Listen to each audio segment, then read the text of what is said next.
Okay, it looks like it's top of the hour. Thank you everyone for joining us today for our webinar. Just a couple quick things before we get started. You can submit questions during the webinar using the questions panel, and your certificates will be available this Friday on your accounts by logging into them. Caroline, if you'd like to get started, go right ahead. Thank you so much. And thank you everyone for joining us today. I really appreciate your time. So what I'm here to talk about, my name is Caroline Steele. I am a registered dietitian, board certified in pediatrics, and I am an IBCLC lactation consultant. And so I'm here really to talk about my favorite topic, and hopefully you will take something away with this. We're going to talk about ensuring safe handling and administering mostly human milk, but a lot of hospitals combine fortifiers with human milk or maybe supplement with formulas. And I want to talk about feedings for infants in the hospital setting and how to really promote safety. A little of my background, I've been a dietitian for 30 years and I've been a lactation consultant for 15. For the previous 12 years, I was the director of clinical nutrition and lactation at Children's Hospital of Orange County in Orange, California. And prior to that, worked in a variety of settings, but in my past, I've opened 2 centralized prep rooms where we did dedicated technicians, barcode scanning, and handling of human milk in the hospital setting. So I'm really going to focus on that today. The other thing I worked on is I was the editor of the Infant and Pediatric Feedings book, which is a book from the Academy of Nutrition and Dietetics, which really serves as a manual for providing guidelines for hospitals. And we'll talk about that later as well. So my disclosures, I retired about a year ago from Children's Hospital of Orange County, and I am currently working as a clinical consultant for Timeless Medical Systems, which is a human milk and formula barcode scanning company. As I said, I was at CHOC prior to that, and I am a lecturer on handling of infant feedings for Medela, like today, and also for Mead Johnson Nutrition. So my objectives today are to talk about what are the risks associated with human milk and formula handling in the hospital setting, talk about the current standards and best practices, and finally describe how centralized handling and barcode scanning can reduce errors. And so I'm not going to read this whole thing to you, but a friend of mine and the former editor of the Infant Feedings book, Sandy Robbins, at one point said, "We do all these sophisticated things in medicine, but when you look at how we handle infant feedings in the hospital setting, some of those practices are more like we would see in someone's home kitchen than a state-of-the-art medical facility." So I always think that when I think, is this really a concern? And I can tell you in the last 20 years that I've focused on this arena, we've seen a lot of changes, but there's still a lot of things we could be doing even better. So when we talk about infant feedings in the hospital setting, there's 3 concerns. There's contamination, accuracy of preparation, and misadministration, giving the wrong feeding. So I'm going to talk briefly about each of those, and then we'll go into best practices. So let's start with contamination. So there's a lot of consequences of feeding contamination. A big one is just what I call feeding intolerance. And for many years, I was a NICU dietitian, and I think now back about how many times a baby had been on a certain feeding regimen for some time, and all of a sudden they were spitting up or they were having loose stools, and we changed their feeding because we said they weren't tolerating it. In hindsight, I truly wonder how much of that was due to contamination. Good old-fashioned foodborne illness. So we know that you can see GI illness if you have high levels of contaminants. Usually we talk about more than 10 to the 5th colony forming units per milliliter. At high levels, you can end up with gastroenteritis or even NEC. And we know that if those organisms go past the mucosal barrier, you can end up with sepsis. So it is certainly a concern, especially in our most fragile patients. And there's a lot of things that influence contamination. One is your preparation, location, and technique. Good old-fashioned hand hygiene, the use of sterile ingredients, the cleanliness of equipment, and that includes breast pumps. Many of you might remember back in 2017, the CDC put out a recommendation and an alert because a baby had died from contaminated breast milk because mom brought it to the hospital, but she had not been sanitizing her pump parts daily. She had been cleaning them after each use, but hadn't been doing that sanitizing once a day. And so really thinking about, even if you're doing everything you can for proper handling once it gets to the hospital, we have to help our moms be safe as well prior to getting that milk there. Refrigeration times and temperatures, both where mom's storing it at home or just after pumping to when it gets to the hospital. Hang times at bedside, the frequency of your tubing changes, and finally monitoring those expiration dates and times. That can all influence contamination.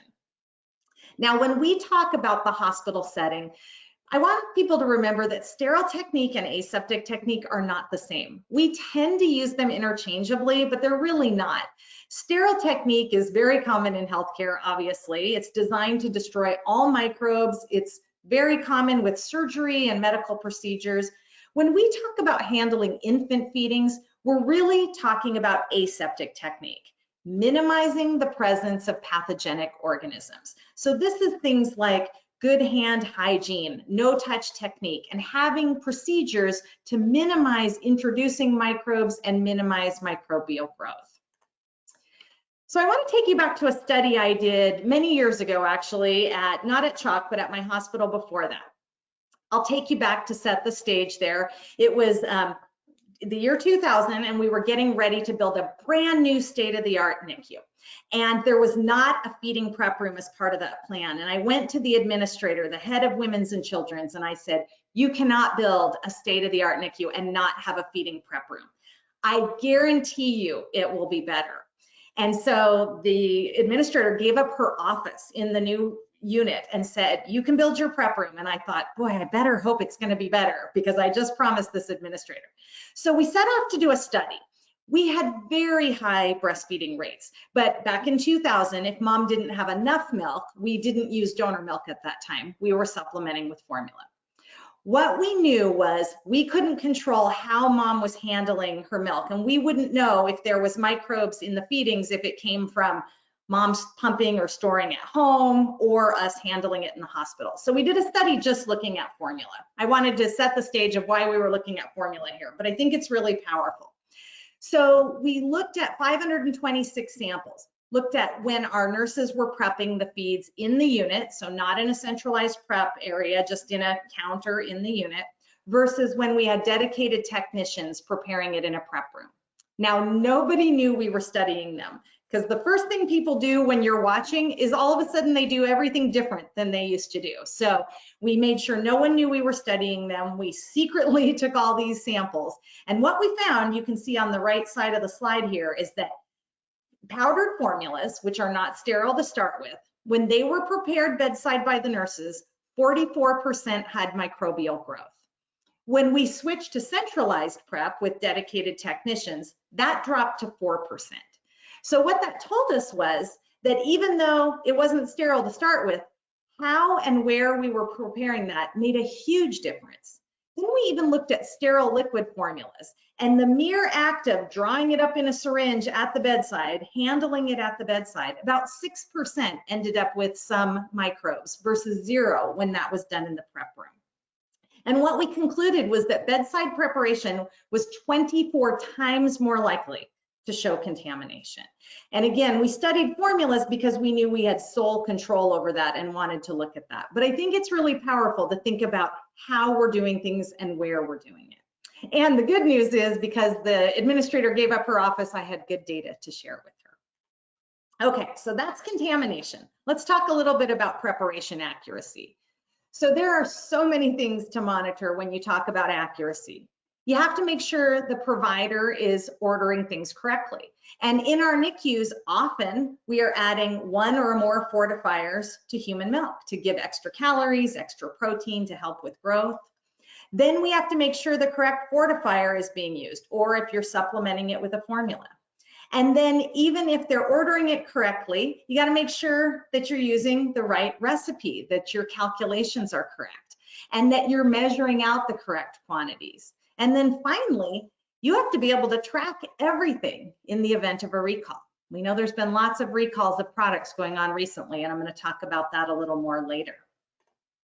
So you got contamination, you've got accuracy, and then you have misadministration, giving the wrong human milk or the wrong fortifier to the wrong patient. So there is a lot of consequences of that. There's medical or infectious disease concerns. So if you give the wrong human milk to the wrong patient, you could have viruses passed. There could be exposure to meds or drugs. Giving the wrong fortifier, or if you're mixing with formula, could cause an allergic reaction, GI intolerance, metabolic complications. There could be things that happen. There's also regulatory scrutiny. So giving the wrong human milk to the wrong baby is a bodily fluid exposure. Those are reportable to the State Department of Health. They can also be viewed as a HIPAA breach. And the reason is, if I give a bottle to a mom to feed her baby, she feeds her baby and then looks at it and realizes that is not her baby, depending on what's on your label, if you have protected health information on your label, that is a HIPAA breach, and those also have to be reported. Which brings us to economic concerns. So HIPAA fines can be $25,000 or more a piece. It's possible. You're not always fined for those, but you can be. Then there's blood workup costs. If a baby gets the wrong milk, we draw blood on that baby. We have to draw blood on that baby's own mom to see if any viruses that were passed came from the own mom. And then you have to draw blood on the mother whose milk it belonged to see if there's any concerns there. And then certainly if there was a medical complication, there would be costs associated with that. All of this is true. However, the risk of getting sick from the wrong breast milk is pretty small. It is, no one wants to do it, but it is a small risk. The bigger concern is usually family satisfaction, because it can really make families lose confidence in the care you're providing. You may be providing top-notch care, but what moms think is, this bottle was clearly labeled. How did the wrong milk get to the wrong patient?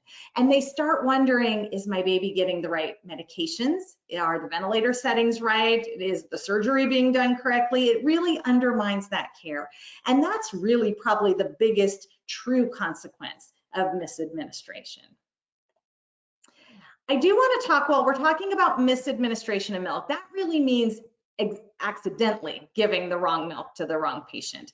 But I do want to throw in something about milk sharing here. Now remember, we are talking critical patients in the hospital setting that are more fragile, but there are risks associated with milk sharing. There's infectious disease risks, again, exposure to meds or drugs, etc. One study found that about 3% of women who were interested in donating to a milk bank weren't eligible because of viral processes, which means if they gave that milk away or sold that milk, they might not even know that they should not be sharing that. One study of internet milk samples found that 21% of them were CMV positive, which would be very concerning for our NICU population. And then finally, I mentioned earlier about the CDC guidelines for sanitizing pump parts. There is that risk of microbial growth. You don't know how that person pumped it, stored it, handled it. One study up in Canada at the Ontario Milk Bank found that 80% contained detectable bacterial growth, with 28% above 10 to the 7th CFUs per mil. If you remember GI illness, we can see above about 10 to the 5th. So there's certainly concerns there, especially in our fragile population. There was also a study done looking at internet milk sales, and what they found was high levels of bacterial growth overall, frequent contamination either with pathogenic bacteria, or that 74% contained higher than 10 to the 4th CFUs per mil or pathogens. And about 11% were adulterated. So they had cow's milk or infant formula added to it. So I do throw that out there, making sure people are really aware of that. In hospitals I've worked in, we have not allowed milk sharing. We've allowed pasteurized donor milk for anyone who wanted it, because we felt like that was much safer than allowing them to bring in milk from somewhere else. Okay, so we talked about the three concerns: contamination, accuracy, and misadministration. So let's talk through some of the guidelines around those areas. Everybody always wants to know what the Joint Commission has to say, because many hospitals are surveyed by the Joint Commission or a few of the other regulatory bodies.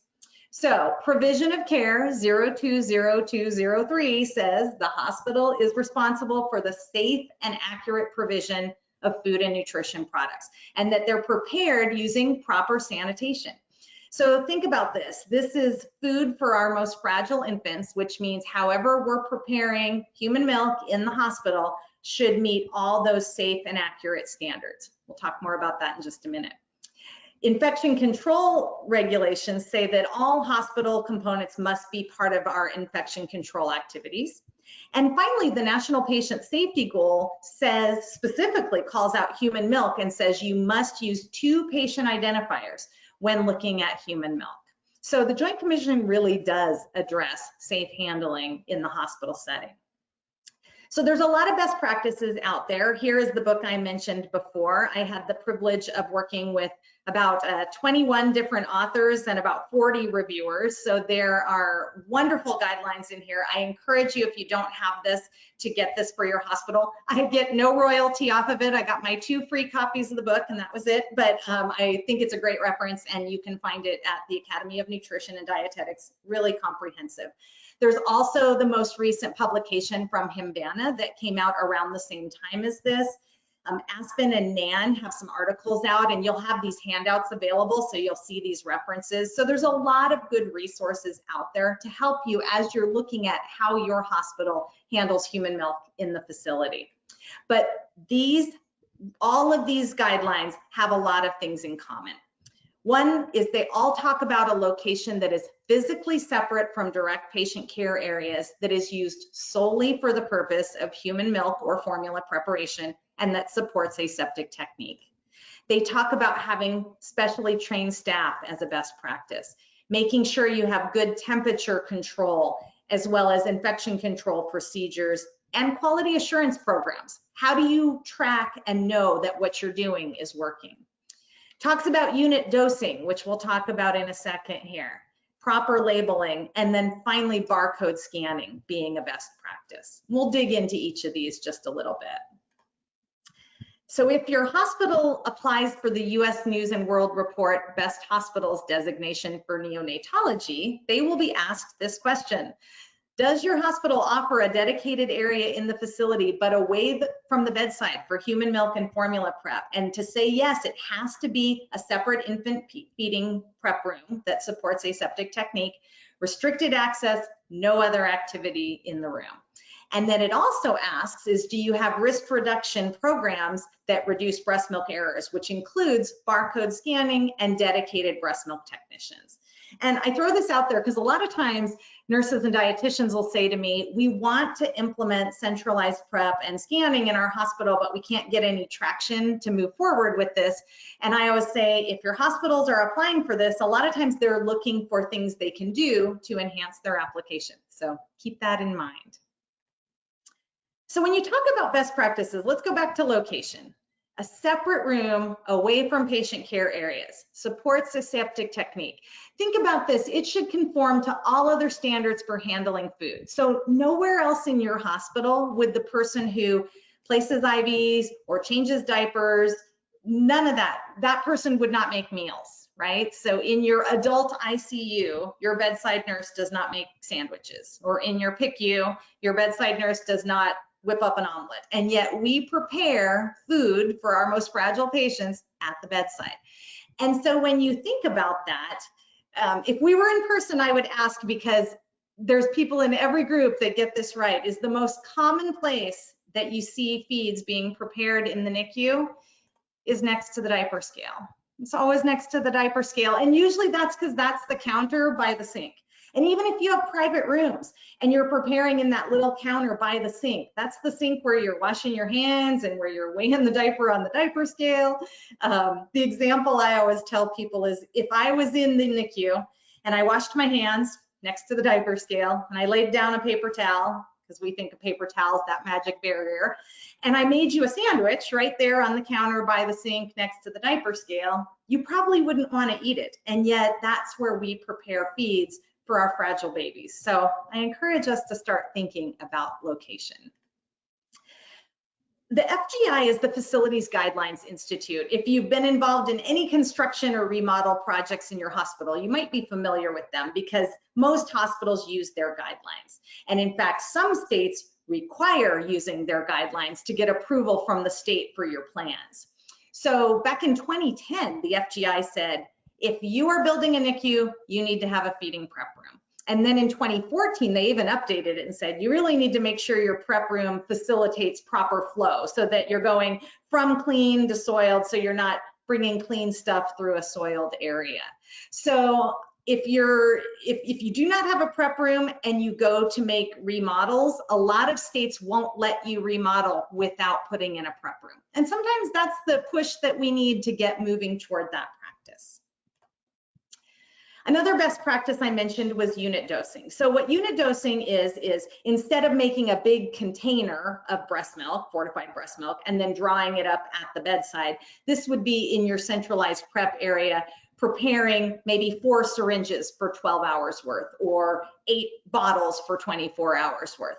The reason is it reduces your risk of contamination, because even if you prepare 24 hours worth or 12 hours worth in a central location and then take it to bedside, if you remember from my earlier study, even sterile formula that's drawn up at the bedside, you run that risk of introducing microbes. So unit dosing in that central location reduces that risk.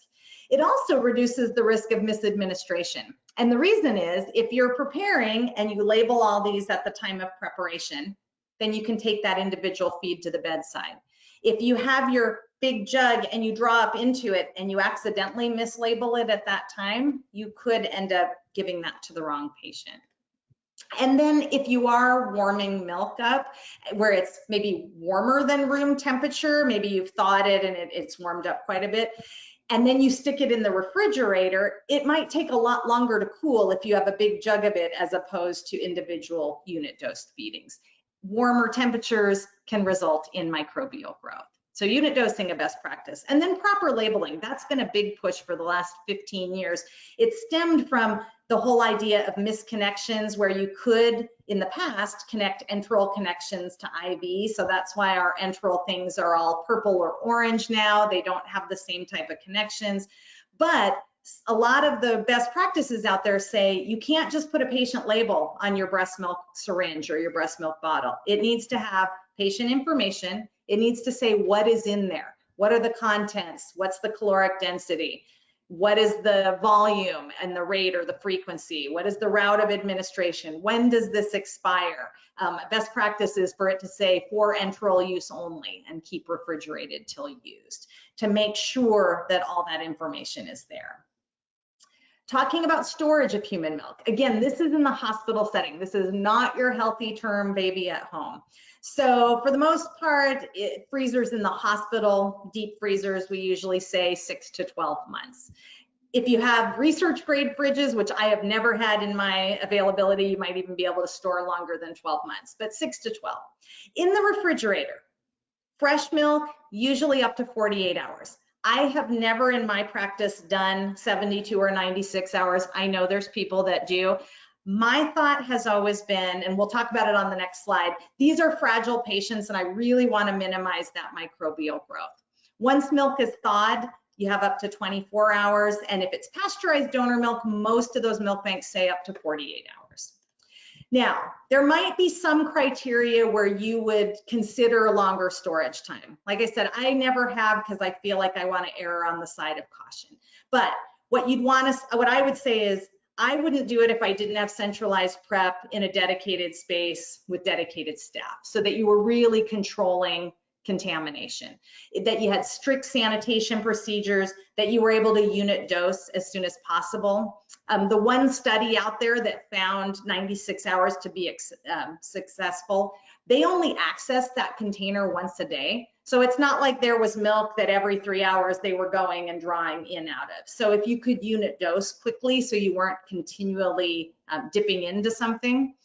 And then the ability to evaluate and evaluate the expression and transport conditions. And what that means is mom sanitizing this properly? Is she storing it right at home?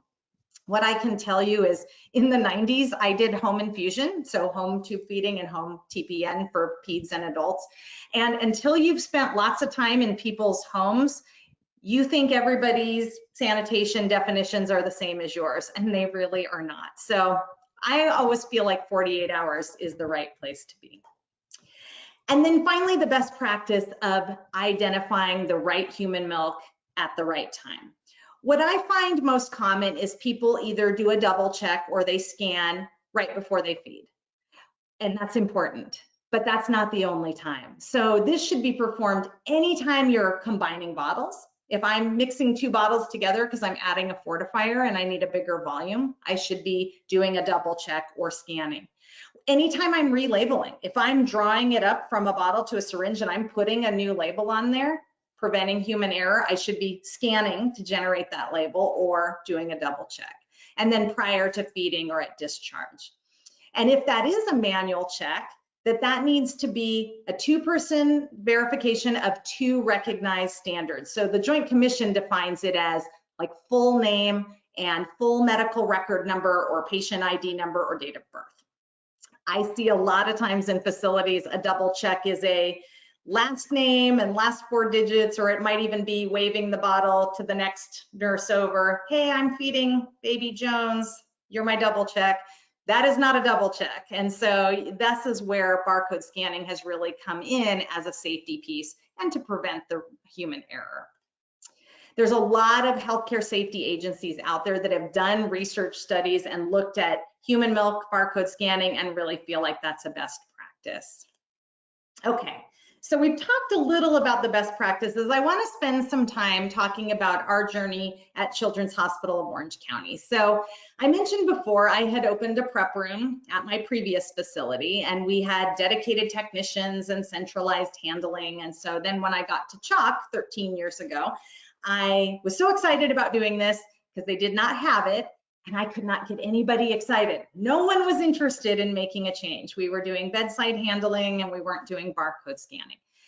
Really wanted to make a change in that, but couldn't gain any traction.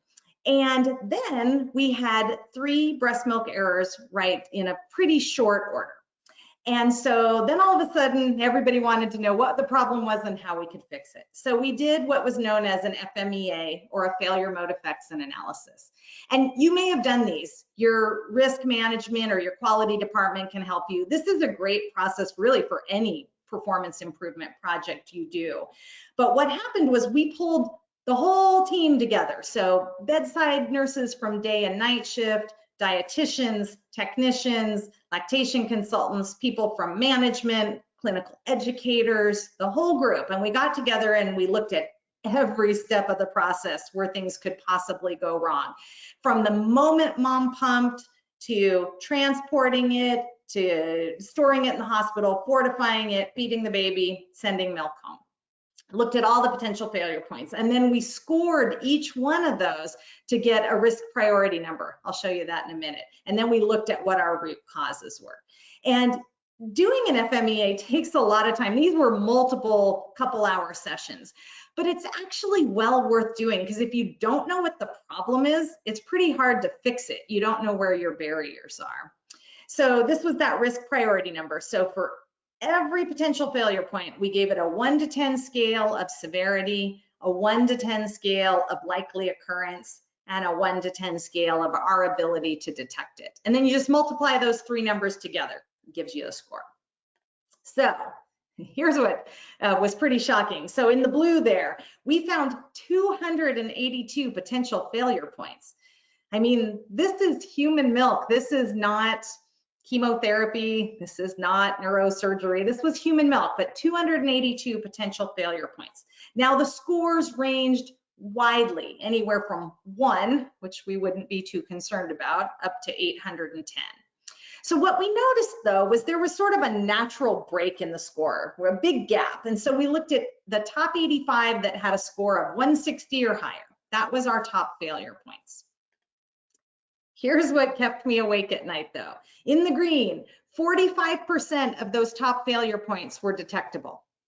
That meant that 55% of them were not detectable by our current measures. And that made sense, because if I mixed 2 bottles together to create 1 feeding and accidentally mixed them up, I might never know. So we'd have no way of knowing that. Or if I fed the wrong milk to the wrong baby and then threw the bottle away, I might never know. And so we didn't have a good way to capture all those.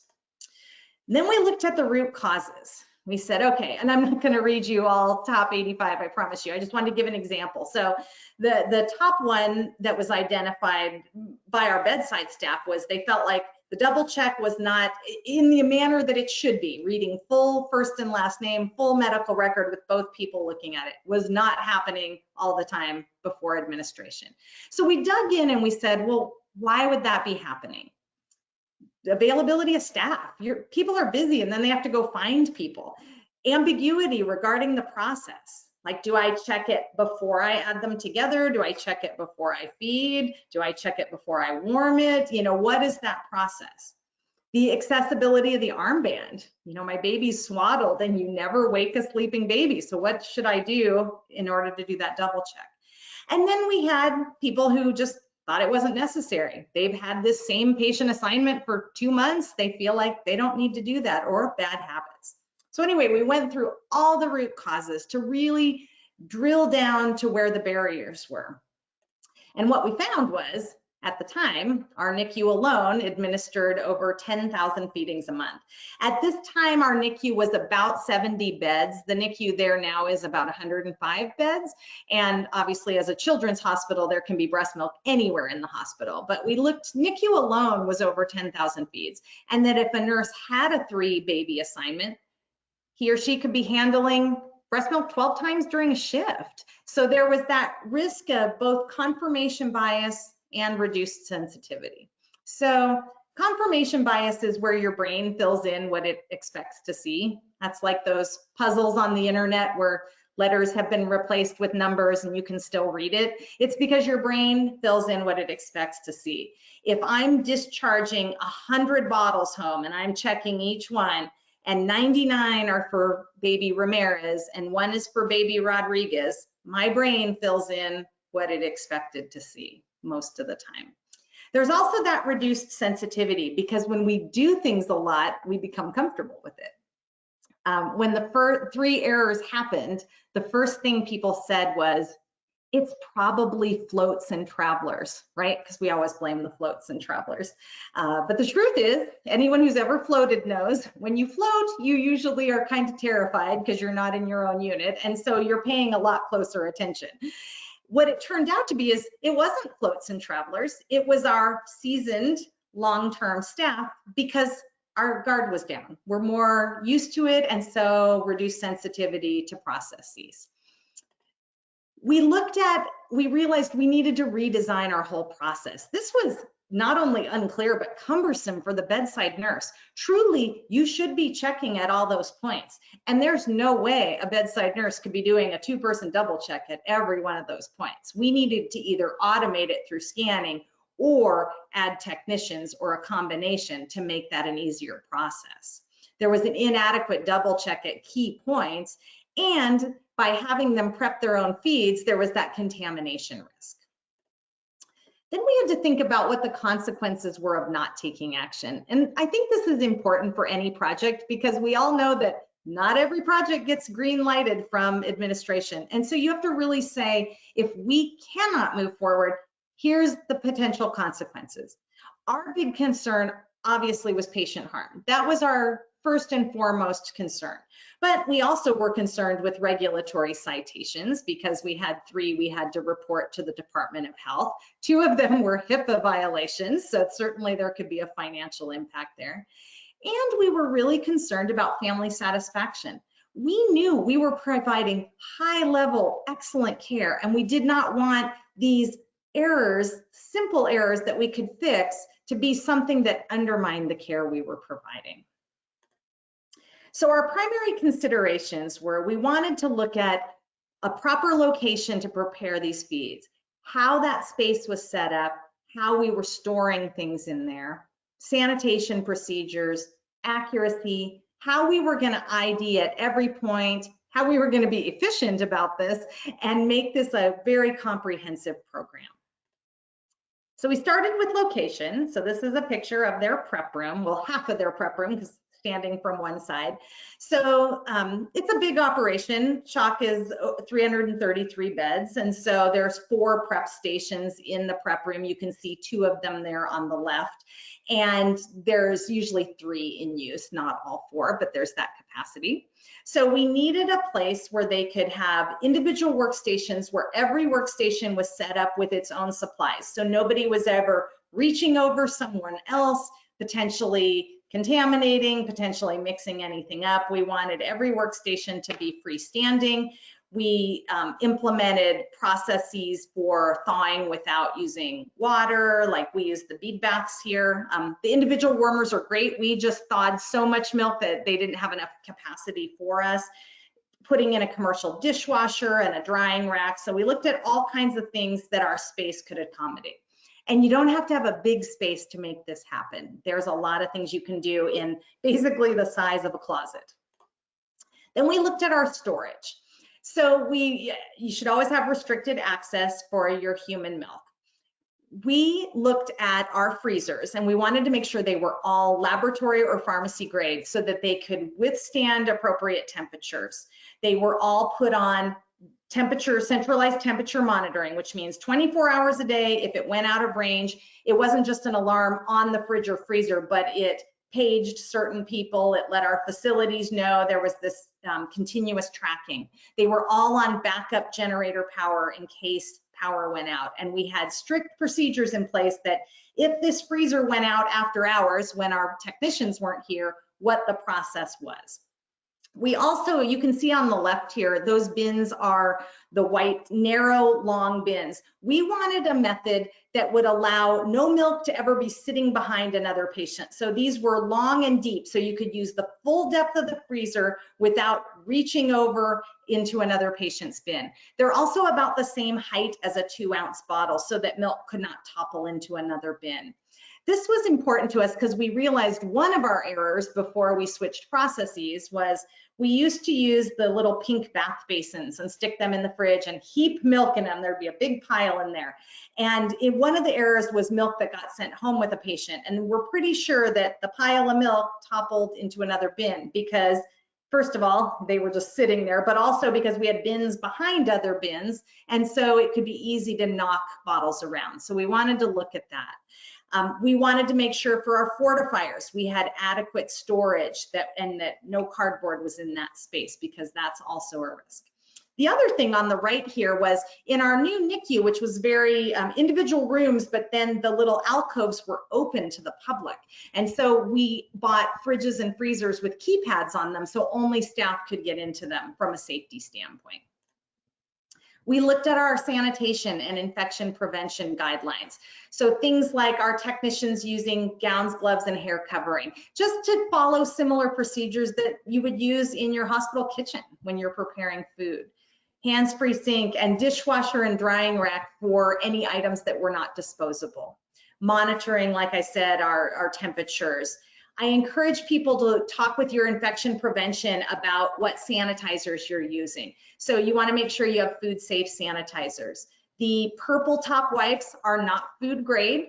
A lot of hospitals require you to wipe with those first, let that dry, and then use something food grade, but I encourage you to explore that. One of the other things we did, you can see in this picture on the upper left, you can see the orange syringes in there. Those are clear drawers that you can literally just open with one finger. What we realized is when we had items in bins with lids, like little Rubbermaid bins, no one ever put the lid back on because while they were preparing, it was a pain to open the lid and get what they needed. And so consequently, that was a contamination risk because there was never any lids. So we got drawers that you could easily open and close. So some things for consideration. We looked at our orders and calculations. So we tried to make things easy for our physicians. You know, our breast milk order had many drop downs in it. So if they chose an item that maybe wasn't appropriate for the patient's age, they would get an alert. We trained our techs to watch for maybe things that were entered incorrectly. And then we made sure that we had both automated processes, our barcode scanning system did our calculations for us, but that our techs knew how to do manual processes in the event of a downtime. We looked at our measurements. If you're doing any powdered additives to breast milk, or if you're making powdered formulas, that should always be gram scale in the hospital setting because it's the most accurate. They have found that the scoops in the can, not that they vary, but how even healthcare providers filling them can vary by 40% because of how much you pack it, or if there's that little pocket of air, things like that. So making sure you're using gram scales. For liquids, using syringes, 2-ounce bottles, or graduated cylinders. The big 8-ounce bottles are not very accurate measurements. And again, this is the hospital setting where we're doing a lot of fortification. At home, that's a little different, but making sure that you're very careful with your measurements. And then finally, we looked a lot at barcode scanning. We wanted to reduce the risk of human error. We wanted to improve our efficiency. And we knew that not all scanning systems were created equal. We knew that we could scan in our EMR, but all that would tell us is if this milk belongs to this baby. But we wanted it to do more than that. So we wanted to eliminate, obviously, the extra staffing needed for double checks at all the key processes. But we wanted to automate all our recipes.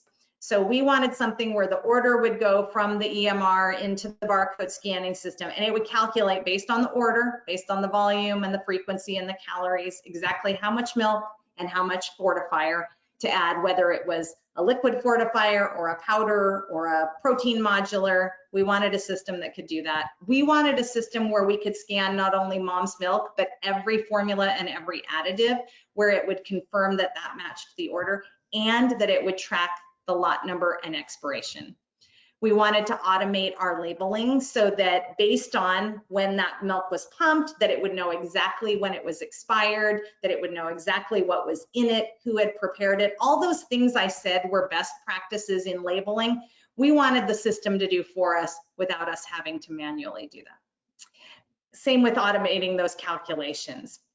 And then finally, automate our inventory and our recall tracking. So after we implemented our scanning system, we found that we saved about $16,000 a year because we could have better tracking of all of our products. Again, we were a children's hospital, so we had lots of metabolic products and things as well. But just looking at fortifiers for mom's milk and things we were using in the NICU, because we were able to have a better real-time inventory of exactly what we were using.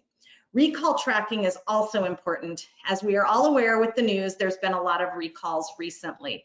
But even before all this, back in 2019, there was a recall of a formula product that could be added to breast milk or fed individually, that we entered it into our scanning system. We ran a report. We knew exactly who had gotten it. We knew if anyone had taken samples of it home. We had that whole report. There were no adverse effects, and we were able to follow up. But about 3 weeks after the recall, someone from the FDA field office in Southern California walked into my office unannounced and said, "You need to show me how you managed that recall." And prior to us having our scanning system, all I would have known is whether the product came into the hospital. I would not have known who got it, and I would not have been able to track that level of detail. So I encourage you, if you're looking at scanning of your human milk, keep in mind all your fortifiers as well. Okay, so in the last few minutes, I want to talk about our outcomes. To give you an idea, we handled a lot of mom's own milk at CHOC. So this goes back to 2014 up through 2020. So in 2020, mom's own milk, no donor milk counted here, we handled 143,000 ounces. And I share that because the more milk you handle, the more likely you are to make an error. And so that's why I want to show these are big, big volumes. Prior to any centralized handling or barcode scanning, so in this first column here, we had those 3 errors in about 2.5 years. That's what started that. After we implemented centralized handling and barcode scanning, we tracked that data for 7 years. We just published our 7-year study back in October in Nutrition and Clinical Practice. And we found that in 7 years, there were 1,226 errors, which means that we had more than 3 errors in that time frame. 1,226 wrong scans where the system prevented that. Now, some of those probably would have been prevented by a 2-person double check, but my guess is it prevented a lot of actual errors. What was also interesting was 77% of those occurred at the bedside. Now, people thought that the technicians who were preparing for 50 or 60 babies at once might be more likely to grab the wrong milk, but it was actually the opposite. The bedside was more likely to grab the wrong milk because the technicians had one sole focus. Our nurses are pulled in so many different directions. We need some systems to help support them. So to give you an idea, that's about 175 wrong scans a year, or about once every other day. It's pretty common. Expired milk. Prior to centralized prep and barcode scanning, no one ever reported trying to feed expired human milk or donor milk. But in the 7 years that we tracked it, there were 2,100 expired feeds scanned. That's 300 a year, about almost one a day. So we know that it was happening. We just didn't have a mechanism for tracking it. And then finally, we combined fortifiers and formulas together, but wrong fortifier or wrong formula, again, 0 reported prior to this. We added formula and fortifier scanning later. So in the 2.5 years we were doing that, there were 480 wrong scans at the time of prep. So that alone, we know improved patient safety. So some final thoughts here. I love this picture. This is from Essentials of Pediatrics for Nurses, which is a textbook from 1936. They have an entire chapter on the hospital milk room. And I love it. Here's the people working in the milk room, and up in the right corner there, you can see the dietitian's office. But they talk about, this is the location where infant feedings can be prepared in a satisfactory manner. Remember, this is 1936, so they're using different language, but they talk about a separate room with no other function, using clean technique at all times, and they talk about preventing contamination. They talk about using scales for weighing things and precise recipes. They have advice on equipment and staffing needs, and they talk about how staff in the prep room should not be doing any patient care. So it's interesting that in 1936, this was put out there as the standard, and it's taken us 90 years and we're not all quite back there yet. So I think it's important to kind of regroup and really think about this topic. So just in summary, regulatory standards reference the proper handling of food and nutrition products for all patients. So this means human milk that we're feeding at the bedside throughout our hospitals. We need to think about what that proper handling is, and are we handling it the way we would handle food in other areas. Centralized preparation and barcode scanning are considered best practices by a lot of professional organizations, and there's a lot of research out there. The good thing is, when I was first opening my prep room almost 20 years ago, there wasn't a lot of research on it. So it was hard to make that case. And even at Chalk about 13 years ago, there still wasn't a lot of published studies, but now there's a lot of great published research out there where hospitals have added technicians, they've added a centralized prep room, they've added scanning, and they've shown how much improvement they've made. So there's a lot of good research, and a lot of the articles are cited here to help you if you're trying to make a case for that. And we know that both family satisfaction and staff satisfaction have been tied to this. Our families know that their milk is so important that we have a dedicated room. We always tell them it's like a pharmacy for your milk, where our technicians are watching every drop of it and they're paying close attention. And we know that our nurses found it beneficial because they could focus on taking care of the patient at bedside and have that feeding ready to go without them having to come away from the bedside and prepare that and be taken away from that patient care. So I want to stop there, and I know Kim is going to go through questions on the chat, so I do want to open up the last 10 minutes or so for questions. Great, thank you, Caroline, for that great information. It looks like we do have about 12 minutes for questions and answers. So if you want to submit your questions through the questions panel, we'll try to get to all of them before the top of the hour. The first one that came in is, can staff wear aprons instead of a gown? That's a good question. I don't see a problem with wearing aprons. The idea is, especially if you're doing fortification or something where maybe powders are getting on you and then you don't want that to cross-contaminate. So making sure aprons or changing frequently. But yes, I think any sort of clothing covering would be appropriate. Mm-hmm. Okay, thank you. The next question is, it is not easy to have a separate milk prep person in a smaller NICU. Any suggestions? Yeah, that's a great question. And you're right. And I completely feel your challenge there. Some hospitals that I've seen do things, take someone that's maybe like a unit support person or unit assistant to help with some of the processes. And that I've seen be successful because it does not have, like at Chalk, we had licensed technicians. We used registered dietetic technicians, but you don't have to do that if you have your system set up so there's proper oversight.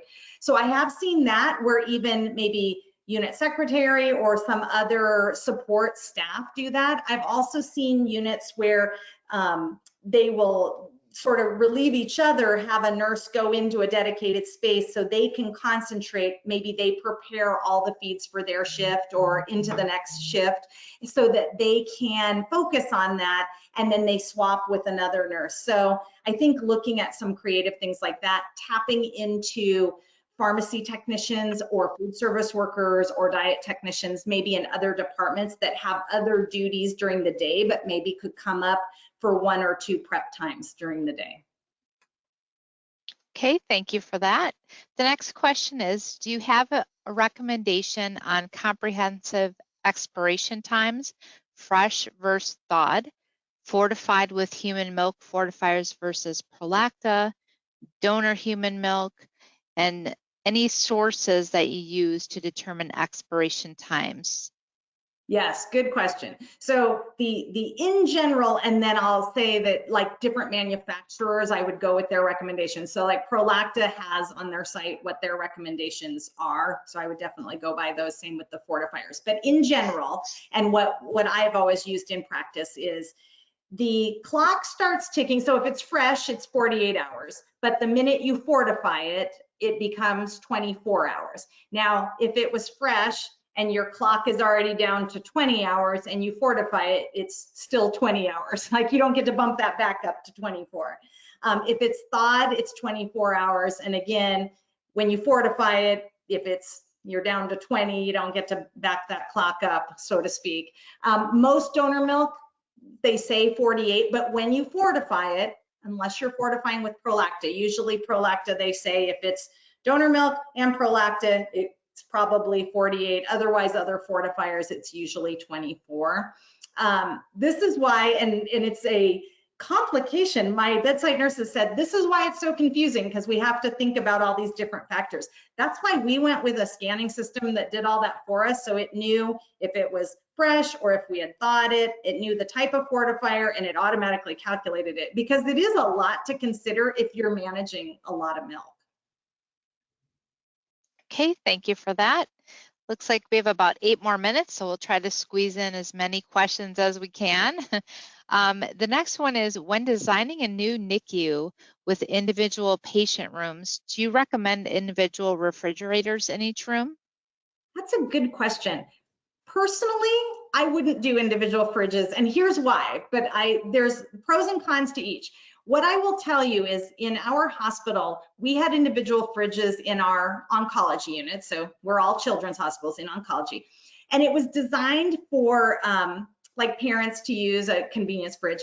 We had so many regulatory issues with it. They wanted to know how it was being cleaned, who was cleaning it, what if a patient changed rooms, what about temperature monitoring, that even just having it there was kind of a nightmare, and we pulled them all out.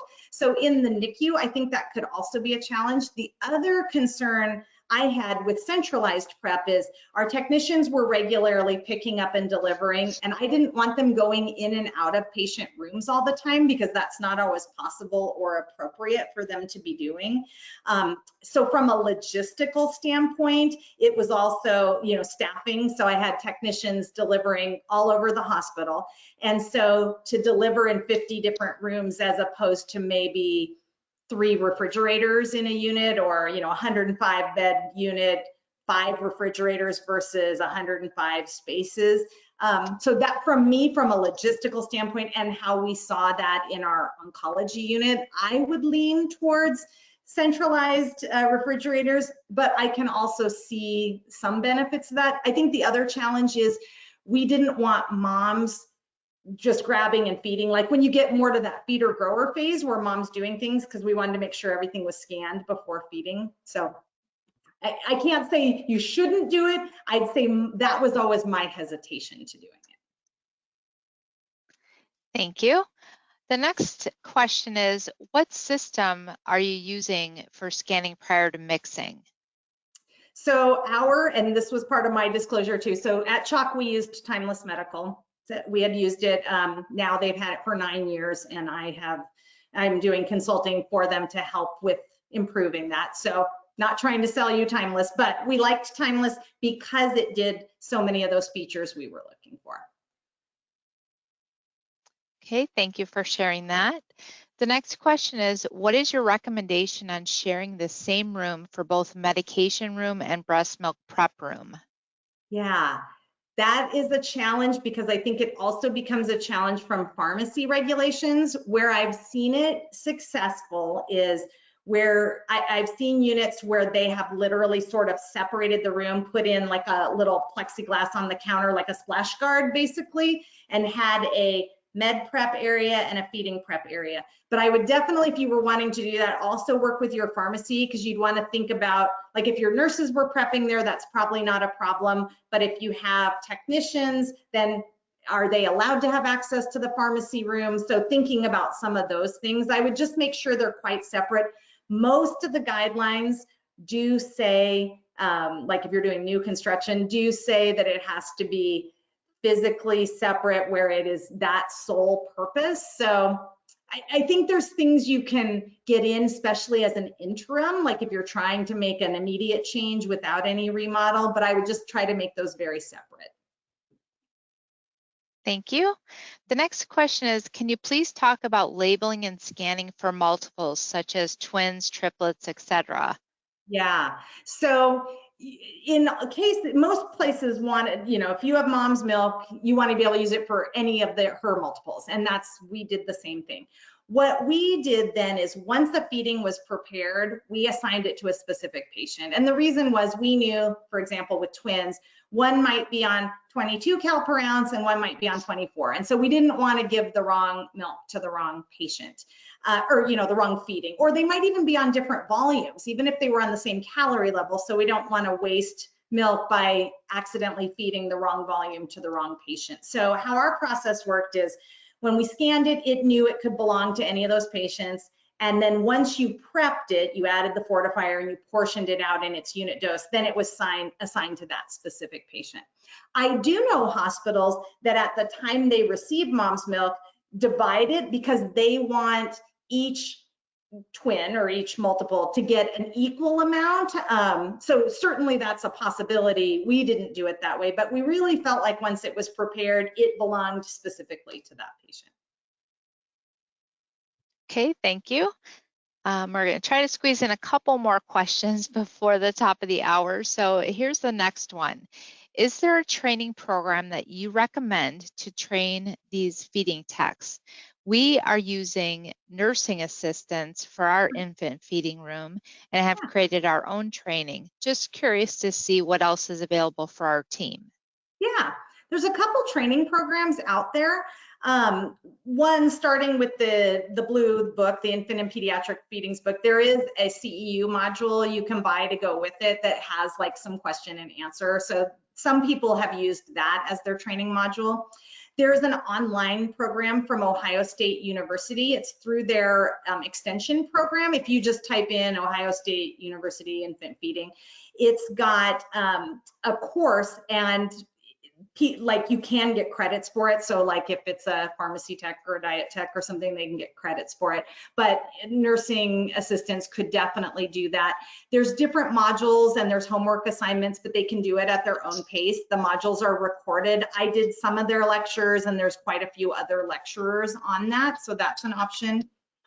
Columbus State Community College has a program. You can Google that and pull that one up. They customize it, and at least pre-COVID, they used to come out to your facility and they could help you like look at your processes, come up with ideas. They can even help you with design, construction. And then a company called DMNA, Don Miller and Associates, they also have an infant feeding technician sort of program that they're building out, and they have a lot of expertise. So there's a few out there that really have some good training modules. Thank you, Caroline, for all that great information you've given us. We're just about at the top of the hour, and I want to be respectful for everyone's time, including yours.